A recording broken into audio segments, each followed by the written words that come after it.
Child actors have delivered some of the most surprising and impressive performances in Hollywood history. But just because you were great doesn't mean you'll be in the next Terminator movie. Did you notice the absence of these actors from their sequels? In 1991, filmmaker James Cameron unleashed Terminator 2: Judgment Day, the action-packed follow-up to his comparatively low-budget 80s sci-fi thriller. At the heart of the blockbuster sequel is the father-son relationship between a young John Connor and Arnold Schwarzenegger's robotic killing machine from the future. And if you want to shine them on, it's hasta la vista, baby. Hasta la vista, baby.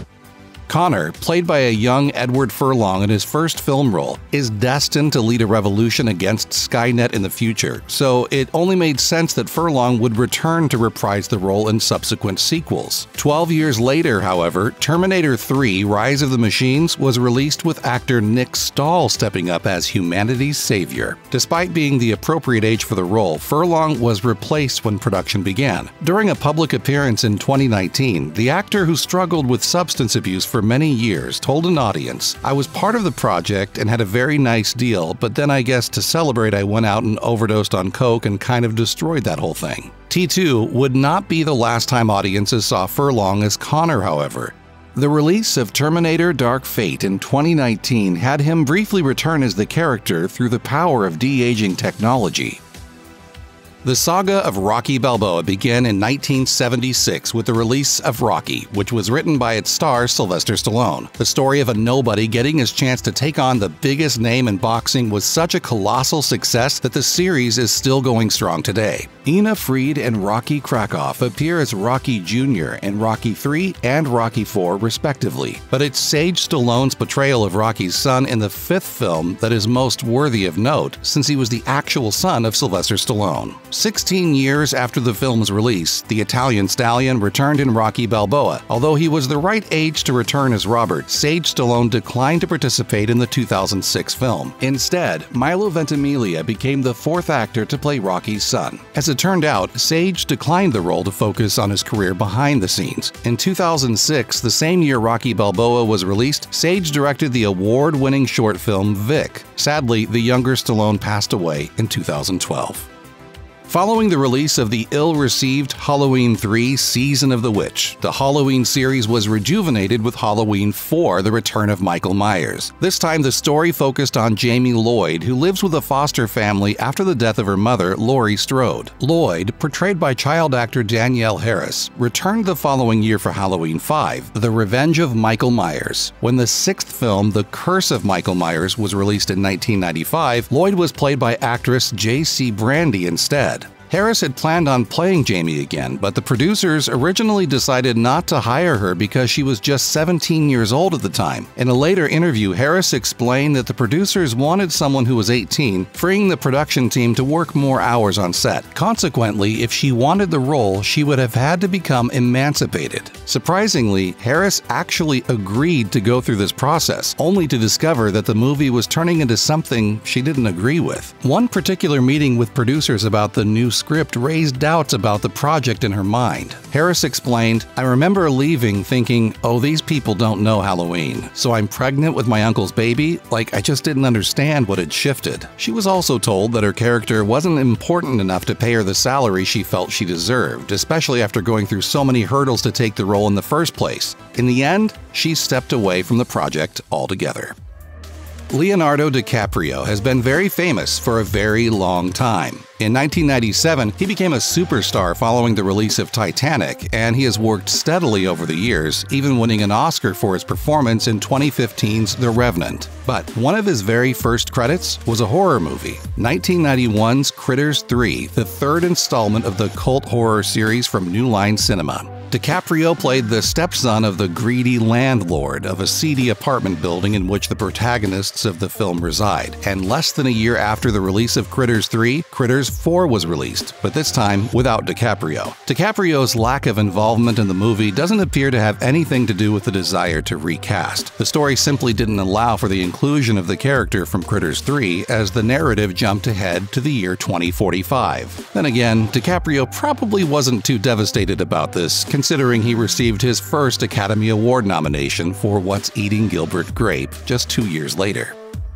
Not only were the Home Alone movies gigantic hits at the box office, but the first film, released in 1990, also launched its 10-year-old lead into mega stardom. The little troublemaker with a heart of gold and a penchant for violence made Macaulay Culkin so famous that he started popping up pretty much everywhere. Oh, Mac, here, have a Sprite. The staggering success of both Home Alone and Home Alone 2: Lost in New York spurred production on a third movie, and in 1997, Home Alone 3 was released. Only this time, the spunky blonde kid defending his home from criminals was not played by Culkin, but by Alex D. Linz. Culkin's absence can be explained by his semi-retirement from acting in 1994. The mid-90s were a particularly difficult time in Culkin's personal life, and he likely wanted to step away from the limelight for a little while. He does still feature in movies and TV shows every now and again, but these days he's much more selective about the parts he plays. Barret Oliver was our original gateway to the magical world of Fantasia in the cult classic movie The Never-Ending Story. It was his sympathetic portrayal of the lonely, bullied bookworm Bastian Bucks that taught generations of dreamers to always keep your imagination alive. When the sequel, The Never-Ending Story 2, the next chapter, was released in 1990, however, there were a number of casting changes, including that of the protagonist. 90s star Jonathan Brandis was cast as Bastian for the follow-up. As with Macaulay Culkin, it appears as though Oliver did not return because he left acting behind in 1989. Since then, the former child actor has devoted his life to photography, specializing in 19th century camera processes. Few young actors in the 1980s were as charismatic and lovable as Corey Feldman, and his popularity was reflected in the sheer number of roles he took throughout that decade. In the mid-80s, Feldman was cast as the monster-obsessed youth Tommy Jarvis in Friday the 13th: The Final Chapter, the fourth film in the slasher series. Tommy's peculiar love of masks serves him well during the final confrontation with the monolithic killer Jason Voorhees, as he uses his talent for makeup to transform himself into Jason as a child, confusing the killer long enough to take him down. The film's final scene, however, hints at more to come for Tommy. Although the character would face off with Jason twice more, Feldman would only play him in a brief cameo in Friday the 13th: A New Beginning. During an interview in 2011, he talked about his experiences working on the fourth film, explaining how his commitment to the Goonies prevented him from starring in A New Beginning. By the time Friday the 13th Part 6: Jason Lives was released, the character of Tommy Jarvis had aged up, making it difficult to bring Feldman back for the role. Aliens, the sequel to Ridley Scott's classic 1979 space horror, jumped forward even further into the future, dropping Sigourney Weaver's Ellen Ripley character into a strange and lonely new world. Even worse, the aliens that killed her crew have now infested a human colony on the moon from the original film, forcing Ripley to join a team of space marines to investigate what happened. It's here that she meets Newt, a human survivor living in hiding from the xenomorphs. We better get back, because it'll be dark soon, and they mostly come at night. Mostly.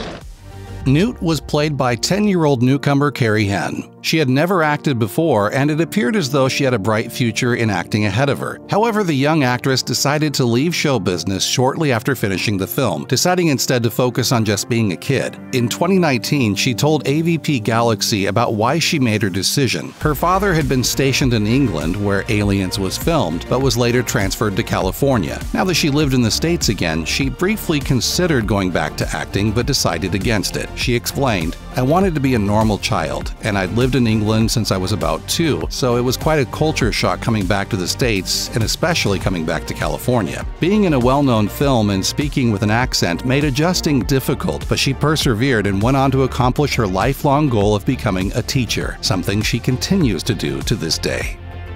Movie audiences met the werewolf heartthrob Jacob Black in 2008's mega smash hit Twilight. For many filmgoers, this was their introduction to actor Taylor Lautner, who would go on to star in subsequent Twilight films, as well as 2011's Abduction. Before becoming a leading man, however, Lautner had been the co-lead of a wild superhero film for kids called The Adventures of Shark Boy and Lava Girl 3D. Although this 2005 film wasn't exactly a huge success, it did get a spin-off in the 2020 Netflix film We Can Be Heroes. The Netflix follow-up features a brief appearance from Shark Boy and Lava Girl, but only Lava Girl's original actor Taylor Dooley returned to her role. Shark Boy was instead played by stuntman Jeff Dashnaw, who had long been a frequent collaborator with writer-director Robert Rodriguez. When speaking to Yahoo Entertainment, Rodriguez said there was no reason to bring Lautner back as Shark Boy. He explained, "I wouldn't see Shark Boy's face because I wanted him to be more like Batman. There wasn't enough to bring Taylor Lautner on. He's such a big star now. And for him to not have any dialogue and have his face covered, fans would be in an uproar." Stanley Kubrick's adaptation of Stephen King's novel The Shining was released in 1980, and although it is now remembered as a classic of the horror genre, it didn't set the world on fire right away. One of the film's major critics was Stephen King himself, who disagreed with Kubrick's interpretation of his novel. The film has only grown in esteem over the decades, however, and is now widely considered a masterpiece. King released a sequel novel, Dr. Sleep, in 2013, and in 2019, the sequel was adapted into film by director Mike Flanagan, who envisioned it as both an adaptation of King's novel and as a direct sequel to the Kubrick film. While 5-year-old Danny Lloyd played Danny Torrance in 1980, he only returned for a brief cameo as an unrelated character at a baseball game in Dr. Sleep. Instead, Ewan McGregor was selected to play the adult Danny in the sequel. The reason for this was very simple. Danny Lloyd gave up acting years ago. Talking to The Guardian, Lloyd discussed his life as a biology professor in Kentucky and his decision to leave acting. After years of auditioning, Lloyd decided to call it quits in the industry. He explained, "I wouldn't say it was upsetting, but as I got a little bit older, it kind of got boring." Lloyd is now a father of 4 and holds no regrets about his decision. Check out one of our newest videos right here. Plus, even more Looper videos about your favorite movies are coming soon. Subscribe to our YouTube channel and hit the bell so you don't miss a single one.